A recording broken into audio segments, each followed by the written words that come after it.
to click. Okay, we're gonna go live now.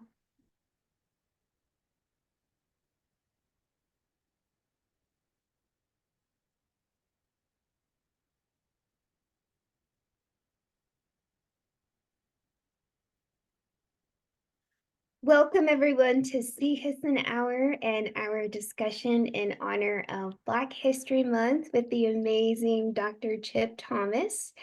I am Cassandra Begay. I am the Deputy Director of Yeha Almeida, which does business as the Navajo and Hopi Families COVID-19 Relief Fund. She'e Cassandra Begay Yin Xie. My maternal clans are Sitnajini and Twedichitni, and on my father's side, my paternal clans are Nigerian, Irish, and British. Twananes Dizade Nasha. I'm speaking to you from Salt Lake City, Utah, ancestral lands of the Utes. And today I have the honor of hosting Dr. Chip Thomas, an activist, an artist, a physician who has worked on the Navajo Nation since 1987 and has been nothing short of extraordinary. Dr. Thomas, I consider a true Renaissance man, has dedicated his life to healing communities, impacted by uranium contamination, advocating for justice, and using art and storytelling to illuminate the human stories behind these struggles. So welcome, Dr. Chip Thomas. I have been a fan of yours for a very long time. So I would like to spend some minutes introducing yourself. So if you want to go ahead and introduce yourself. Yeah, Chip Thomas and Xie. I'm originally from North Carolina, and yeah, thank you for this opportunity to speak with you all. Yes, I'm so excited to have you on. Today, we are in the last day of Black History Month, and and I feel like there's a lot of interwoven stories, struggles between Black history and Navajo history, both on the reservation, the Navajo reservation, and off. And, I know, like myself being part Nigerian, I've had my own individual struggles being born on the reservation. And it's been quite the experience. But I also believe that because I have that history combined with Navajo history, it has enriched my life in many ways, and I've been able to find the grace and the beauty in those histories to be able to transform it into my leadership and just my values overall to help people through difficult times, to be resilient and creative, innovative. So it's something I'm very proud of. And I grew up not knowing my father, who is Nigerian and British and Irish. And I found this out through a DNA test, actually. And so when I found this out through a DNA test, I was like, wow, many things make sense now. So yeah, my hair, I I get the texture from my dad, and I just come from a very strong bloodline, as do you. So I think just with Black History this month and celebrating and uplifting that, I think a lot of your storytelling is pretty incredible. I mean, just your life story in general of what you've been able to do. So I want to share with our audience today a little bit about that. Can we talk a little bit about your background and what initially drew you to work on the Navajo Nation? Yeah, I mean, would this be the time for me to do the presentation? Because Absolutely. Yeah, let's do it. all of that information is part of the PowerPoint. I think I need the capability to share my screen. Okay, I will give me just 1 second and I'll give you the host ability. And do you have a sense of your audience size? I'm just curious, only because the Zoom indicates it's just you and me. Oh, so this is being broadcasted on our Facebook, so we won't have anyone in here with us. Uh, Okay, but our Facebook page is about 9,000 members. wow. Mhm. Um, Okay, I made you the host, so you should, if you click on more, be able to share your screen. yep. Awesome. All right, so I still don't know how to limit what people are seeing. Wasn't able to figure that out. Um, That looks great. If you want to zoom in a little bit, I mean, that looks great. well, right, but you're still able to see the slides across the bottom. Yeah, that's Yeah. okay. That's okay. All It right. looks So here we go. I'm going to introduce myself to you, your audience, by way of my family. This is my mother, Dorothy Connor Thomas, originally from North Carolina, also a small community called Gastonia. She worked as a primary public school teacher for 39 years. My father, James Edward Thomas Sr., also a doctor of medicine, originally from Wilmington, North Carolina. Um, yeah, he practiced in Raleigh and Durham. My mother's mother is Rosebud Connor. I knew her as Granny Rosebud. And my father with his mother at the North Carolina coast, Florence Williams. And I'm going to talk to you a little bit about my journey coming to the Navajo Nation and how I started doing the art, the public art that I do. And one of my biggest influences occurred about the time I was entering junior high school. That was in the late 60s, so that was some time ago. But I had an opportunity to attend a pretty amazing alternative Quaker junior high school. This is an image, class photo, I think from my 8th grade year. I don't know if you can see my mouse, but I am there in that image. It was a small school, only 24 students, and the emphasis was really on building community and decision making through consensus. Fast forward, the government paid for me to go to medical school for 4 years, like my father. I attended Meharry Medical College and HBCU in Nashville, Tennessee. And because the government paid for me to go to med school, I knew that when I finished my training, I would have to work in a health shortage area. I had a friend from Meharry who was working at Inscription House, Western Agency, just south of Navajo Mountain. And she said to her husband, you know, I think this experience would really resonate with Chip. And she was right because I had a 4-year obligation and I stayed for 36 years. You all already know this information. I do this talk for people in different parts of the country who don't necessarily know where Denebikea is. So I include that for them. This is just a detail of the former map. But the thing that I like to point out, so Flagstaff is here, Page and Lake Powell are here, turn off to the little Colorado River Gorge, and the Grand Canyon is here. Come by to the city, um, to Kayenta, you can get to Monument Valley there. Canyon de Chelly is here. Hubble Trading Post there. Hopi is in the middle of Denebikea here. I guess this is the joint use area.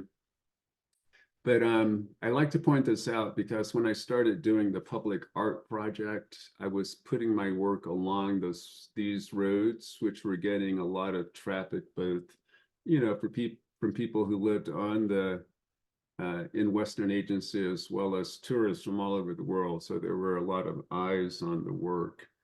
When I talk to people about the my experience on the nation, it really helps to understand a bit about um, what the demographics are like on the Navajo Nation. Um, and this information is dated, but and this, you know, is again not necessarily the most objective way to present a community or a culture, but this is what's available. So the point being, the median household, this is again from 2010 on the nation, at that time was just under 30,000. Poverty rates on the Navajo Nation were more than twice as high as that for the state of Arizona. About half the children under 18 were considered to be living in poverty, and about a third of tribal members between 18 and 64 were considered to be living in poverty by US standards. And the unemployment rate was over 50%. The reason I like to point this out, because it gives me an opportunity to share with the audience that, this is really a great example, like a case study of neo-colonialism, and that, with the natural resources available on Diné Bikéyah, coal, oil, natural gas, uranium, and water, and aquifers, as well as timber, with those resources, the Navajo Nation really should be one of the richest places in the world, with streets paved of gold, if that's what people wanted. But because of resource extraction and the history of resource extraction, at the time I left the nation in August of 2023, still 25 roughly percent of my patients didn't have running water or electricity, despite having coal, oil, natural gas, uranium, and water in aquifers.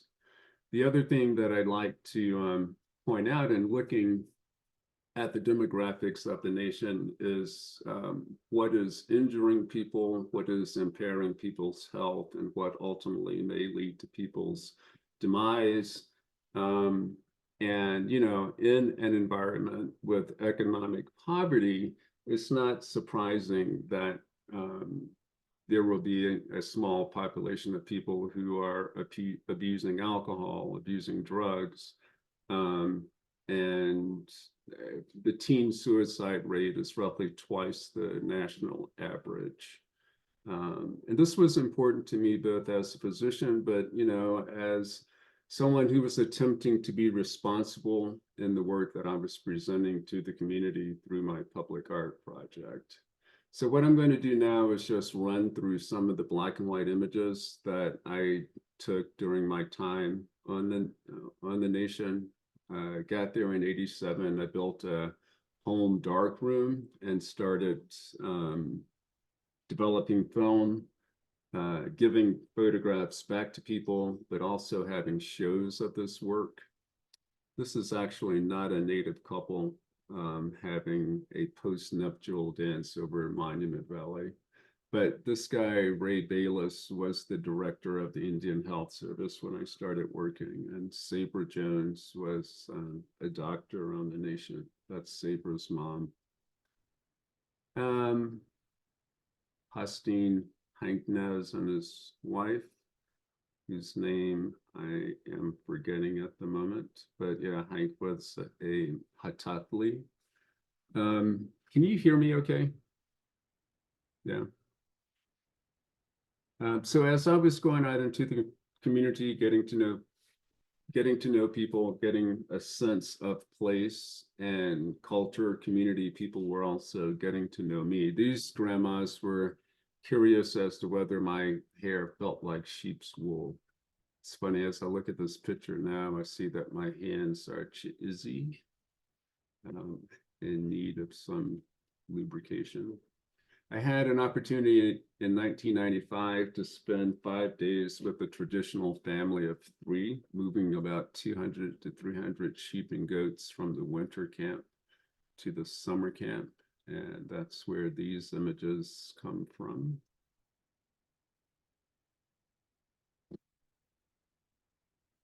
This is Minnie removing ash from the stove before we pack up and start taking the animals down the mesa. This is Lula packing up. Oh, I And love these photos. what? I love these photos. These are incredible. I mean, Yeah, thank you. This was my passion. Again, for 22 years, I just worked in, well, I was working at the clinic, but I was also working in my home darkroom processing images. Um, there were, kids and lambs born over the 5 days we were migrating the animals, and the little ones couldn't walk, so Lula and her mom fashioned this harness for them. Um, it was an interesting situation. Every morning, the man, Ben, would wake up and hop on his mule and round up the sheep and goats and start off with them, and then leave me with Lula and Minnie to pack up the camp. And we'd catch up with Ben and the sheep and goats about midday and have lunch. And then he'd take off again, and we'd catch up with them later in the evening. This is Minnie coming to a hogan that hadn't been used in a while. She's sweeping it out. It was interesting. Again, we did this in 1995, and one of the concerns I had, she was sweeping that out, was for hantavirus, but fortunately, everyone was okay. And you probably know there's been a resurgence of hanta on the nation just within the past month. In fact, I think they've had 5 or more cases.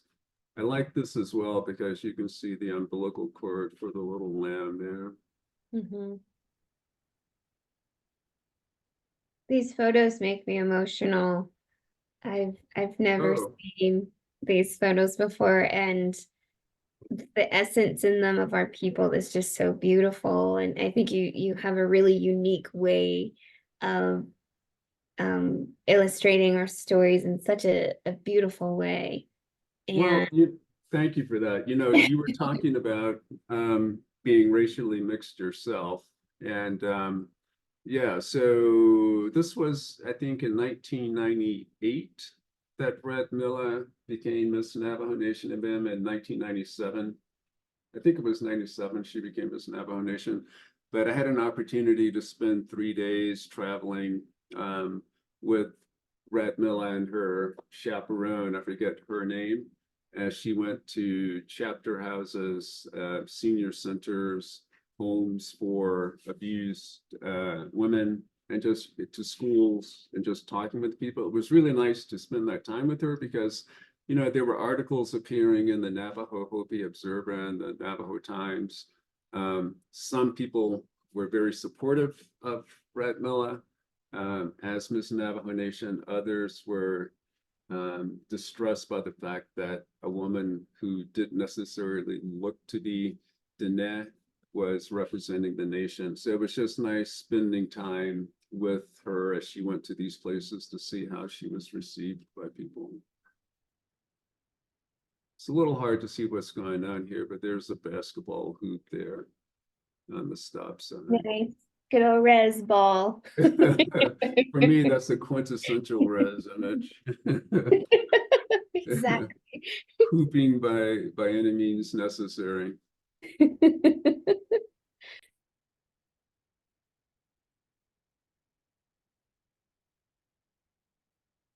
One of the things that I really liked that I attempted to show later when I started doing the public work was just, moments of just pure joy that I got to experience and photograph while out on the res.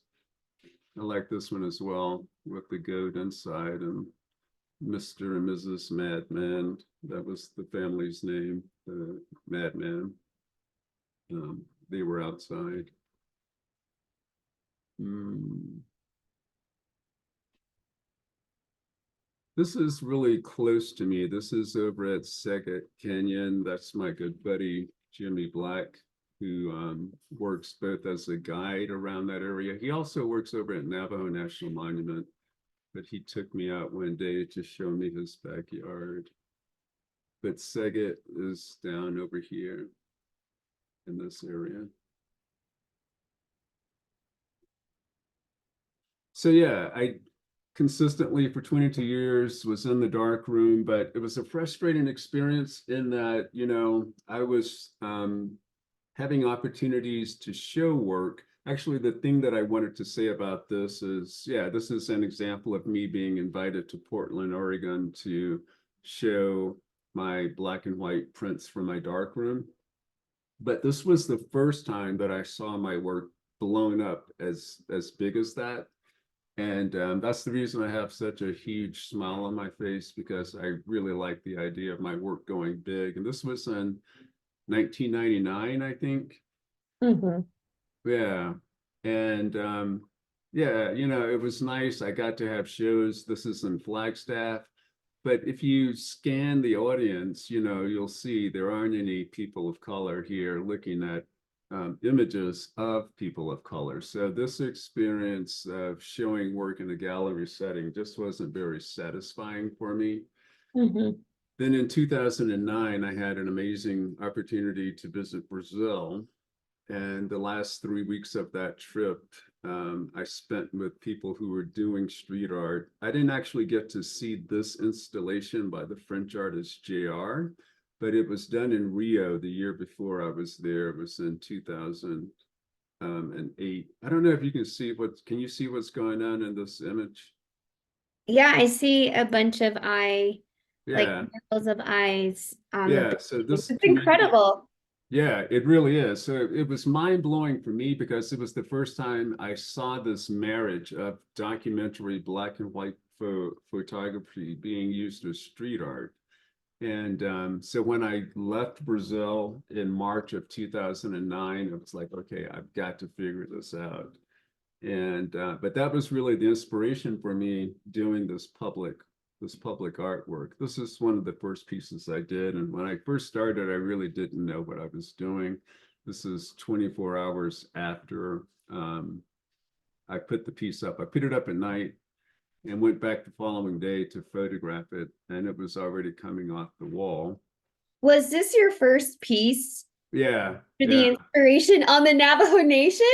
yeah, So yeah. this is where it all began. Yeah, that was where it all began. And an interesting thing happened because, at the time I thought street art was done by sneaking around at night and no one knowing who was doing the work. So that's what I was doing. And you can see, these are code talkers. I thought, okay, this is a pretty safe image. People on the res and elsewhere love code talkers. Um, but you'll notice that this roadside stand is falling down, right? So I Wait, put where this, is this roadside stand? there's a two-story house right in back of it on Highway 89 in Moen Kopi Wash. So as you're traveling from Flagstaff going north, just before the turnoff to Tuba City, yeah, Okay. on Highway 160. This Uh-huh. is maybe a mile and a half south of that junction, that turnoff. But Okay. so the roadside stand is falling down. I put this up at night. I went back a week later during the day. I was going to Flagstaff and I pulled over and said, okay, I'm going to photograph this piece since I, put it up at night and couldn't photograph it. And there were like four guys over here doing something when I pulled my car over, and I spoke to them and asked them if I could take a photo. And they said, yeah, you may as well take a photo. Everybody else has been taking a photo. I didn't know what they were talking about, but I asked them what they were doing, and they said there's so many tourists. Again, this is on the road between Flagstaff and Lake Powell. So many tourists that pulled over to take a photograph of this piece that they decided to start using that roadside stand again. And I told them that I put the piece up, and they thanked me and asked me to put something on the other side to stop traffic coming in the other direction. So this is after they repaired the roadside stand. That was the piece that I put up. This piece is actually by another artist who I met. But yeah, so that's really how things started to evolve. And because there's not a lot of roadside structures, the big roadside structures, I just took advantage of whatever was available. Wow. Yeah, so that's how this all evolved. This is in Cameron, going up Highway 64 along the Little Colorado River Gorge, which is back over here. I did a presentation recently and someone asked me if I wrote punks by this piece. Punks was already on the wall when I put that piece up. It's a little hard to see what's going on here, but this, can you tell what this is? Yeah, they're mountain symbols. Yeah, but can you tell what that structure is? Is it an outhouse? Yeah, it's a functional outhouse. Like I said, I was taking advantage of anything and everything along the roadside. And there's Navajo Mountain there in the background. This is in Cow Springs. Wait, pause. I want to go back to the part where you said you were doing this at nighttime. Yeah. So, tell me more about that. Like, was there mystery to it, suspense? What did you feel like at night, like doing this? Were you scared of how the community? Yeah, of course, Yeah. So there was an interesting situation that occurred in Red Lake in Tonalea. I put a piece up at night. It was an image of code talkers. I don't have that in my slide set, but it was the same picture that I put up on that maroon background. Except, and my feeling was, okay, if a wall already has graffiti on it, then, and if the graffiti's been there a while, then it's fair game. It's a wall that I can hit. Um, but I put the code talker piece up and later heard from someone at work that there was a pretty animated chapter meeting where people were really upset that someone put a picture of code talkers over graffiti. And their question was, why didn't, if that person wanted to, if the artist wanted to honor the code talkers, why not erect a billboard and put the picture up, by on the billboard along the roadside? And that was an instructive moment. That was an insightful moment when I was starting this work because, there's not necessarily a tradition on Diné of muralism or of public art. This was in 2009. Things have certainly changed over the years. There's a lot more really nice, street art, public art. But in 2009, when I started, people didn't necessarily know why these images were going up and who was doing it. And like I said, once I had the experience of the guys asking me to put something up on his roadside stand, I realized that in talking with the wall owners, it might be a win-win situation. So yeah, I started, and as the pieces got bigger, it was like important to be, I don't know if you can see what's happening here, but there's a seam there, there's a seam there. And that's how the pieces are put up. They're put up in these individual strips. And in order to be able to see what I was doing, I couldn't work at night. I really needed to be able to work during the day.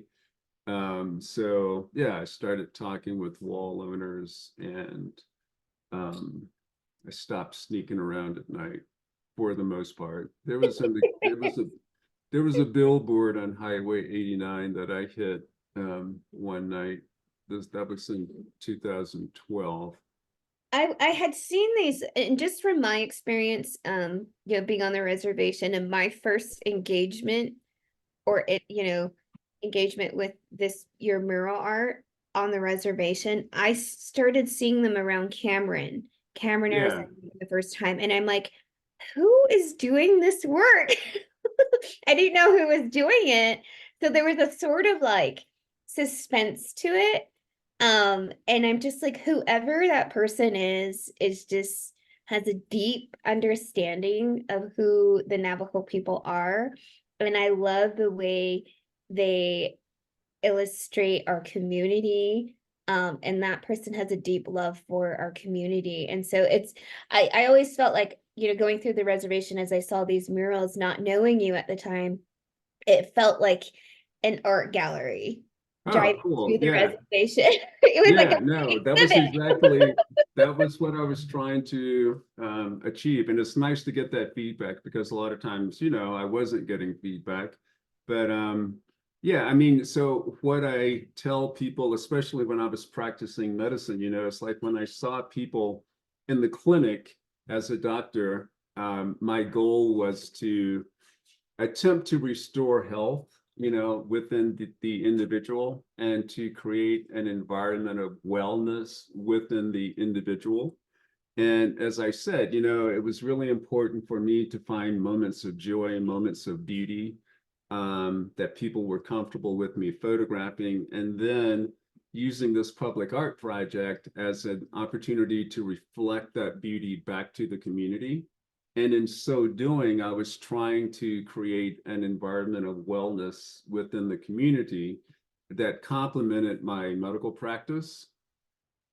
Um, yeah, this is actually at Fort Lewis College, so this isn't in the I community love, per se, but I feel yeah, like what you're saying is so, so important. A lot of times at Yale Almeida or nonprofit, our leadership, we do things out of deep, deep care for our community, deep love.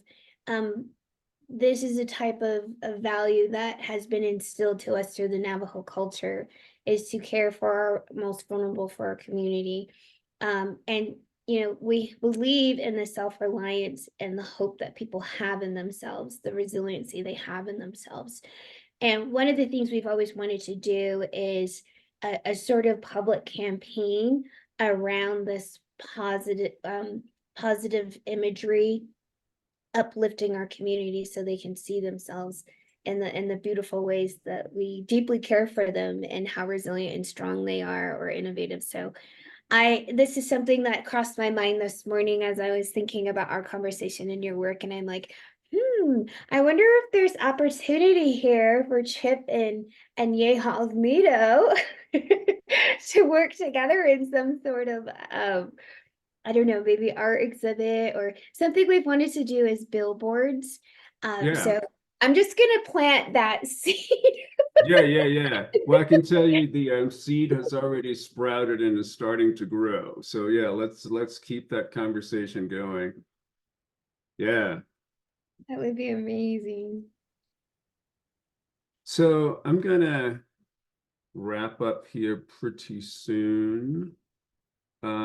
This is actually in Joshua Tree. These are images from the pandemic. This is in Tuba City. This is your stomping ground, as they say. Yeah. I remember in the very beginning of the relief fund, you had shared with us an image in the context of our public health education campaign that we had going on at the time.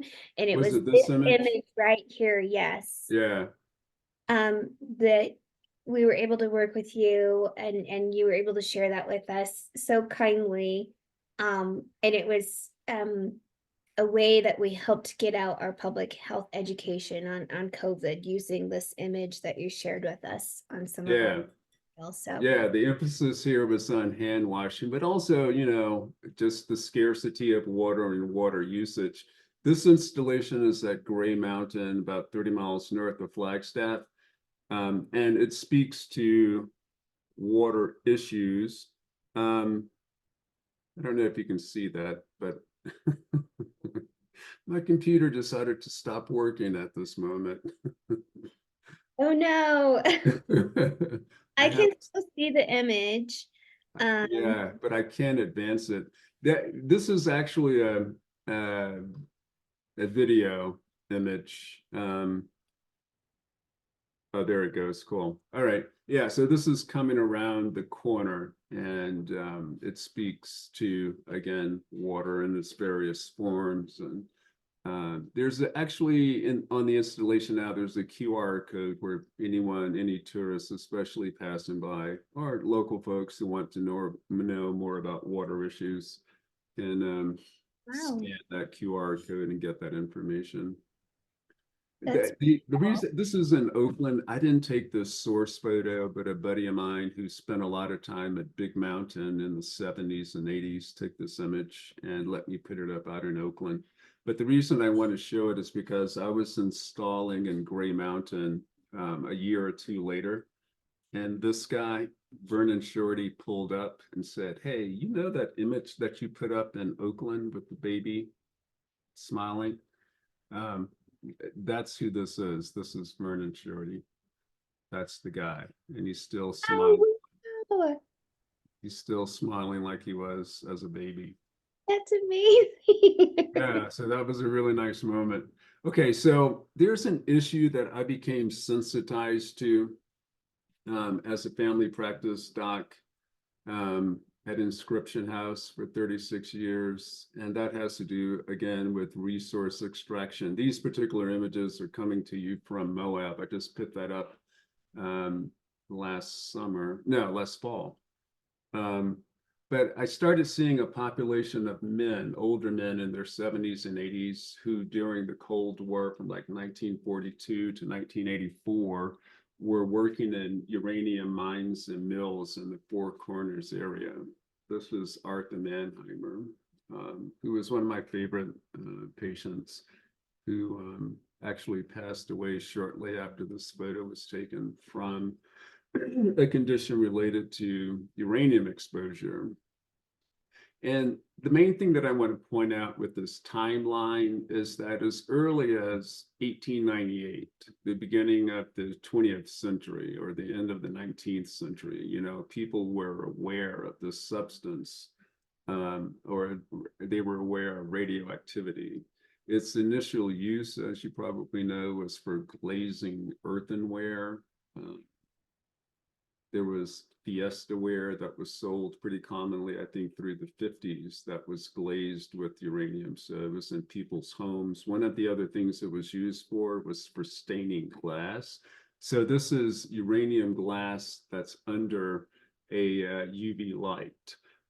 So it glows in the dark, which people thought was pretty cool. Actually, it was pretty cool that it glows in the dark, but it became dangerous. Its dangers became known around the time of World War I or shortly after World War I. So that was around 1919 or so, 1918.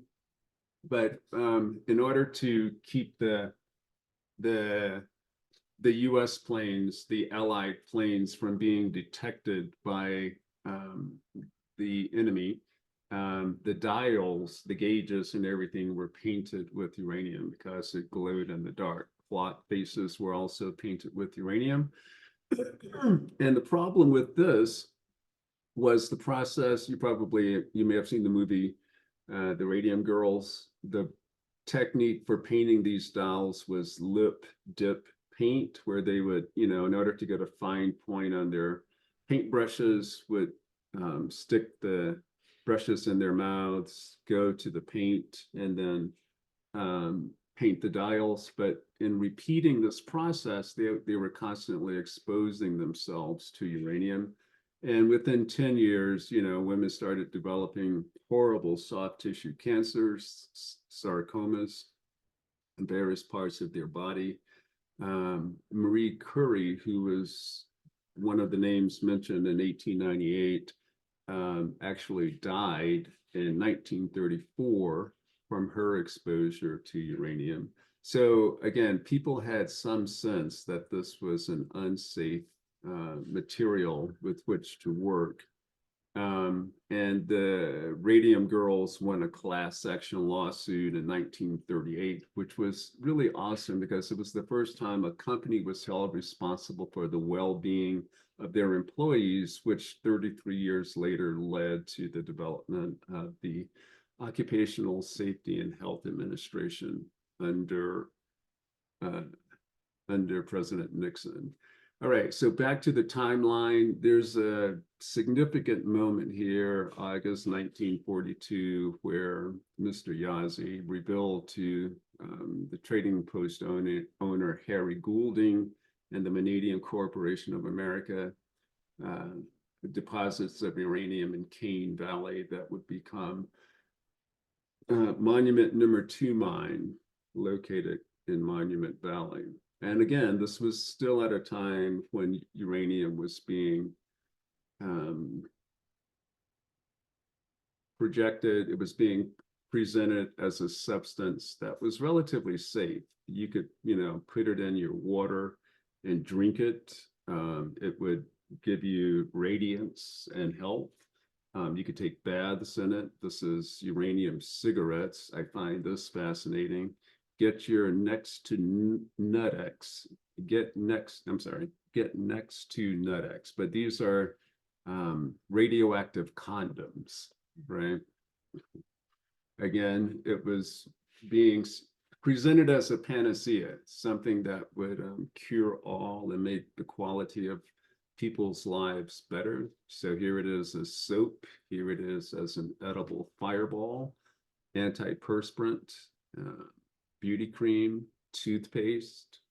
Again, you can drink it. You can, I think this is coffee with radium.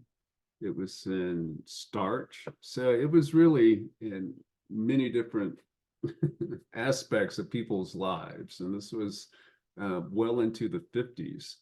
And it was interesting. So let's see, it says, Dene miners worked over 500 mine sites on the nation until the uranium prices dropped in the 80s. Initially, mining company supervisors and public health officials thought that the Dene were immune to cancer since their rates were so low, but within 20 years, they were more than twice the national average. And this just shows where ore was being processed or being taken and processed during the Cold War. So it wasn't until 1967 that an article appeared in a national newspaper, the Washington Post, talking about the dangers of doing this work. And as I said, I was seeing men who were working in mines and mills during this time. And, they were saying, yeah, we did this work and we weren't being told to wear any type of safety equipment. We weren't, the walls weren't being sprayed down as was recommended to keep the dust down. And they were supposed to change clothes several times a day. That didn't happen. This is actually Key John, who's the father of a woman I worked with for about 22 years. Her father worked in the Slick Rock mine during the 60s, and I think it was in 2000 that he passed from a uranium-related cancer. So the reason I'm pointing all this out, let's see, this is from I think that says 1985. So down back roads on the Navajo Nation, scientists are tracking an invisible killer, which may be responsible for maiming hundreds of Navajo children. That thing they were tracking was exposure to heavy metals like uranium. And then this is interesting as well. This is 1985 again. Controversy has been triggered by Energy Fuels' nuclear proposal to develop the Canyon Mine 13 miles south of Grand Canyon Village.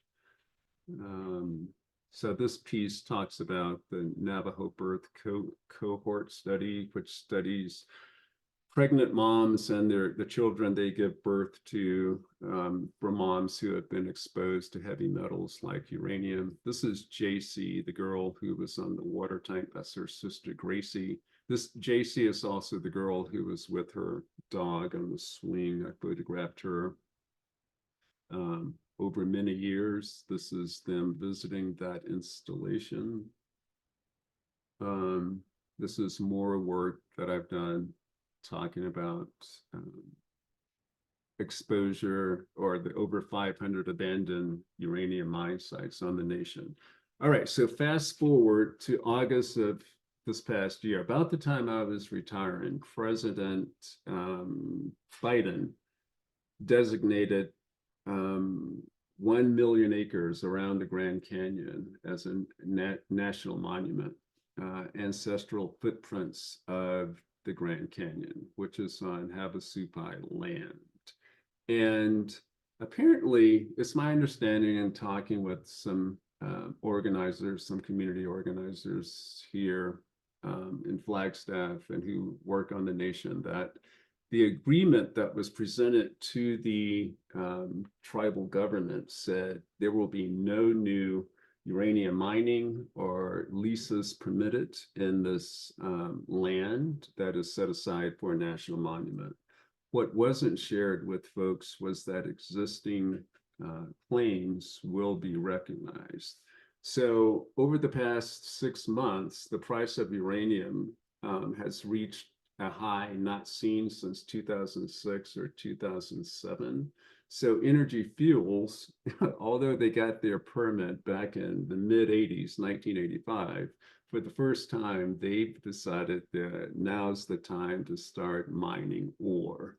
So they've started. I'm a member of Hall No, and recognize here hallno.com. Whoops. And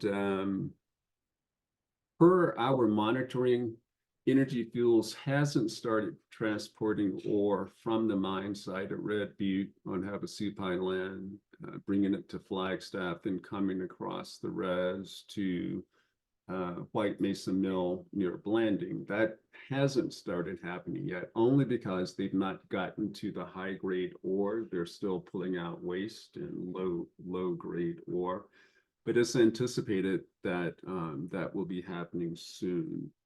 So Hall No has been active in working with both the Ute folks around White Mesa Mill and the Havasupai, and getting resolutions passed by different chapters along the Hall route to speak out against this happening, with the ultimate goal of shutting down Pinyon Plain Mine, which was formerly called Canyon Mine.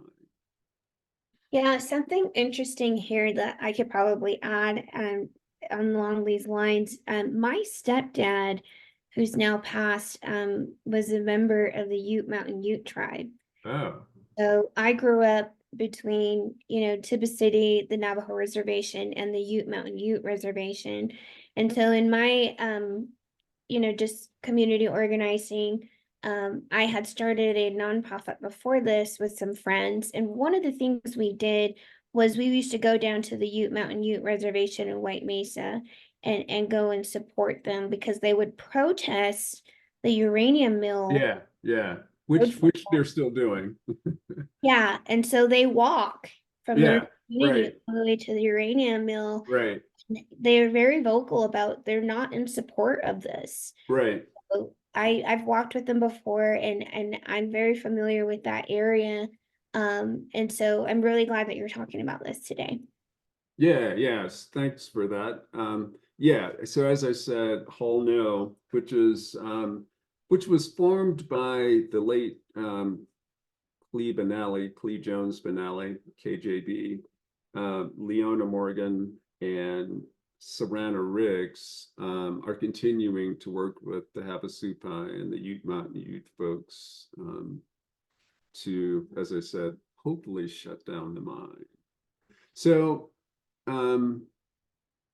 as you just did, it's really nice to get feedback from people when I'm out in the field, hearing how they feel about the work that I'm doing, the images that they're seeing along the roadside. This is actually shortly after I started in 2009. These folks were thanking me for putting this work up. But I get asked from time to time, so how do people on the nation feel about the work you're doing? What impact has it had? And I don't really have, I've not done studies. I don't have the metrics to determine the impact of public art on the nation. But there was a patient who told me that whenever he's driving down the highway and he's with his grandma, and she looks over to see and sees pictures of sheep, she gets a big smile on her face. So that is my metric for determining the success of this work. It's happy grandmas. And on that note, Cassandra, I think I'll stop. I love that message. I Are you is a your happy grandma? huh? No. Go on. If you want to stop sharing your screen, I was going to say that, you bring up a really good point, and I love that story about the grandma smiling because they say that in life, we don't take material things with us to our grave when it's all said and done. And you want to live your life in such a way that when you leave this earth and people think of you, they smile Mm. because of the way you have left some sort of impression on their life. And so in that way, I think you are doing a phenomenal job of making thousands of us smile, and that's how we'll always remember you. And that's just Oh, way to be, So I think your legacy will live on that way, and I think that's oh, beautiful. that's really nice. That's a piece of information I will hold on to. So thank you for that. Of course. I think we should open it up to a couple of questions. You mentioned that you had retired as a physician. So what are you up to now? What are you going to continue doing art? I'm still doing art and activism. As I said, I'm working with Hull now. I'm helping create graphics for their campaign to haul no to, or to not haul. uh, Okay. yeah, but I have some really nice opportunities for exhibitions in different parts of the country. This April, I will be getting a mural up in downtown Flagstaff. Recognizing the history of Black folks or the contributions of Black folks to the growth and development of Flagstaff. So yeah, I'm staying busy. I love that. And for Hall No, where can people go to take Thank part? you for asking that. Very important. Hallno, hallno.com. Yeah, Okay. And just for me personally, like I'm interested in the technical stuff, the tools you use. What yeah.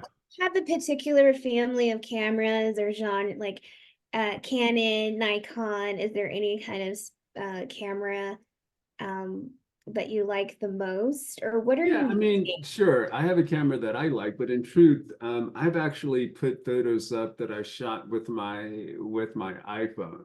I mean, the quality of cell phone cameras has developed to a point where you can get a high resolution image from it. And so there's a buddy of mine here in town who is a professional photographer and videographer. His name is Q. And he shared with me the comment or the observation that the best camera you can have is the one that's in your hand at that moment. It's really not the camera per se, but what you can do with it. So, Ah, ah, well, yeah, I've been seeing some really neat stuff. I think this is important. In fact, our community center site director in Monument Valley recently hosted a photography workshop because Samantha, I was yep, just there. yep, and you hosted a workshop as well as at our community center. This And is I'll be going back. yes, and we're thankful, we're grateful. We think it's important to tell our stories. And so for you to help us with the workshop, we had another photographer come as well and, teaching our community members how to tell their stories, how to take photos, how to Yeah, use the camera. I think it's really important. So we're excited to have you come back. A lot of the work that we do, we can quantify numerically through data. yeah, The things we'd like to do more of is capturing the essence, like you said, how are we really increasing the well-being of our community members with the services that we're offering, and how do we tell those stories? I think it's really important, especially where we're going into this new age technology of AI and stuff.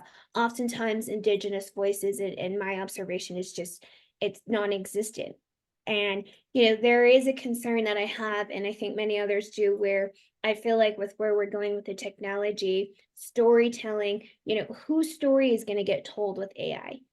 Whose lens is going to be told? Whose right, narrative is it? Because the way right. I see it right now, there's a handful of rich people that are controlling the narrative in the AI world. Yeah, And yeah, like I don't see indigenous people represented there, and that's where we're headed. So I think it's important for us to keep telling these stories. Um, yeah. Coming from a documentary photographic background, I am someone who doesn't gravitate to AI. But as you know, there may not be a lot of Native folks generating AI work, but there are a lot of Native content creators, yeah, who are doing work that's not necessarily AI. And when I return to Monument Valley, I'm really happy that the work that I'll help the community get up won't necessarily be my work, but will be their voices and their visions. But AI, I can't really comment on. I don't have an appreciation for that medium. yeah. It's very interesting. So do you have, maybe some advice that you'd like to give to aspiring activists, artists, healers, who want to make a difference in their communities? Well, yeah. Can I can I share my screen one more time? Absolutely. All right, this will be quick. I know I said that before, but so this image was in Middle Mesa outside Tuba. I put it up the first time in 2010, and it ran until about 2012. The one day I was driving from Tuba back to Inscription House past Middle Mesa and noticed the house was being deconstructed.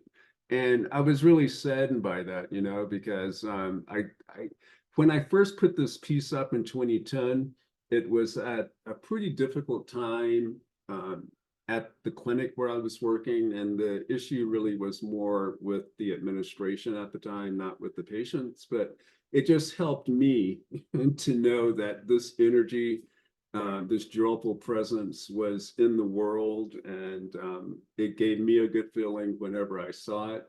So I was saddened when I saw it come down, but it reminded me of something that I had experienced 12 years earlier. Yeah, because it came down 2012. So around 2000, a mom and dad brought their 2-year-old child to the clinic because she had been having seizures over about 24 hours, right? And the parents had a couple other children, and none of the other children ever had seizures, but Adrian um, was seizing. So we did an examination at the clinic, determined that she had an acute infection. I think she may have had an ear infection. And whenever a child's temperature goes up quickly or comes down quickly, the brain's response may be to seize. So we told the parents that if they treat the infection with the antibiotic that we're giving them over the course of a week to 10 days, Adrian would be fine. They said, okay, we'll do that. But the parents arranged for her to get a ceremony done, a sand painting ceremony. This was in Tuba City around 2000. I had never been invited to a sand painting ceremony, have never been invited to one since. So I took the opportunity to go. I got there around 6 in the morning, and the family was already inside. And as I walked in, I saw the back of the Hatatli, who was on his knees completing this amazingly beautiful and elaborate sand painting that was about 7 feet wide by 5 feet deep. His daughter was beside him. And upon completing the sand painting, he sang a prayer, then told the parents to take Adrian's clothes off and to put her in the middle of the sand painting, which he did. Which the family did. He continued to sing a prayer for her, and he has some herbs he wanted her to drink. However, she was a 2-year-old who realized she was sitting in brightly colored sand. So she started playing with the sand and destroying all the work that had been done, through the course of the night. So the Hatatli took the herbs and patted her down, singing the prayer. And upon completing the prayer, told the parents to Adrian could be taken off, her clothes could be removed, and then he started collecting the sand into the respective color piles to place away. And that was the end of the ceremony. I didn't know what I'd witnessed. I don't know what I thought was going to happen to the sand painting, but it really hurt me that it was destroyed in this process. But here I am 12 years later, seeing my piece coming down and realizing that the medicine man invested that healing opportunity, that healing moment, with good intention and with love, and then he let it go. And that informs the work that I do in the community. So I guess if I were to make a recommendation or share a lesson with folks, it would be to invest your work with good intention, love, let it go, and to try to make grandmas happy. Beautiful. And I want to say you're quite lucky that you were able to participate in a sand painting ceremony. That is a very sacred ceremony. So for them to trust you And I enough. want to say that Adrian never seized again. Mhm. It's a Yeah. very powerful, sacred ceremony, healing. And the fact that you got to witness that is once in a lifetime. Many of us as Navajo people have not experienced it, but is one of our traditional practices for healing. I've only read about sand painting ceremonies. I've never been to one. You have. It's incredible. So you got to witness something miraculous, like incredible. So, but I love that message. I did see a comment in the live, and it was from Mary Benali, who is also a community leader, more towards on the Utah side, in San Juan County area of the reservation. And she's been a big advocator and organizer for the Bears Ears National Monument through Utah Denebicare. But she was watching and she mentioned about the uranium, that she was upset about it. She was really upset about it coming through her community. She says people are not aware of this mining activity. It might be transported by my front door. This is very good information. Thank you. So Yeah. she wanted to share that with you. And I think, So yeah, go ahead. no, thank you. Thank you for sharing that. So one of the things that Hall Know is looking at supporting, there is a member who wants to do a prayer run that would go from Pinyon Plain, Red Butte, along the Hall route to the White Mesa Mill, talking with people and sharing in communities and chapters, schools, what's coming. Yeah. That's great. And we'll be sure to share that information when it comes available. I think it's a very important work that they're doing. I'll know. So Oh, just one last thing, the Uranium Film Festival, which is an annual festival, will be in Window Rock, March 7th and 8th. So if anyone is around that area, it'd be an opportunity to learn more of what's happening. okay, and thank you for that. All right, well, that brings us to the end of this Sihasin Hour episode. Thank you so much, Dr. Chip Thomas, for joining us today. We hope what we shared today was beneficial to our audience, to our community. Thank you so much to our donors and supporters for helping us create positive change and doing this work. As always, thanks for listening to Sihasin Hour. If you enjoy our show, please share our Facebook page and follow us on Instagram. If you would like to support our work, visit our website at www.navajosolidarity.org. Thank you and have a safe and great day.